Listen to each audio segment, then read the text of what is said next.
سیدنا حذیفہ رضی اللہ عنہ بیان کرتے ہیں نبی رحمت صلی اللہ علیہ وسلم تہجد کے لیے کھڑے ہوئے، آپ نے سورہ فاتحہ پڑھی اور اس کے بعد سورہ بقرہ شروع کر لی۔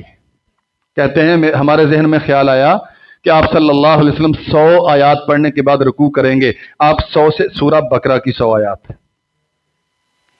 آپ 100 سے آگے چلے گئے۔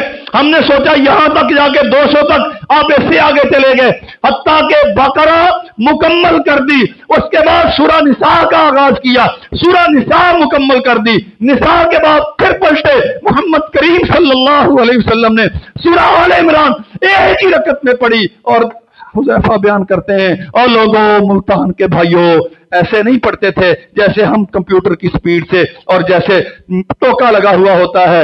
رسول اللہ صلی اللہ علیہ وسلم ٹھہر ٹھہر کر اللہ کی نعمتوں کا ذکر ہوتا، نعمتوں کا سوال کرتے، اللہ ذو الجلال والاکرام کے عذاب کا ذکر ہوتا، اللہ کے عذاب سے اس کی پناہ طلب کرتے، اور فرمایا ایک رکعت میں قرات بقرہ پوری، نساء پوری، آل عمران پوری، 5 پاروں سے زیادہ قرات بنتی ہے ایک رکعت میں۔ پھر محمد کریم صلی اللہ علیہ وسلم نے اتنا ہی لمبا رکوع کیا، رکوع کے بعد اتنا ہی لمبا قومہ ہے، اتنا ہی لمبا سجدہ ہے، سجدے کے بعد اتنا ہی لمبا جلسہ ہے، اگلا سجدہ بھی اتنا ہی لمبا ہے۔ میں تو ساری عمر سبحان ربی العالی 3 اور 3 سے 5 تک نہ پہنچ سکا۔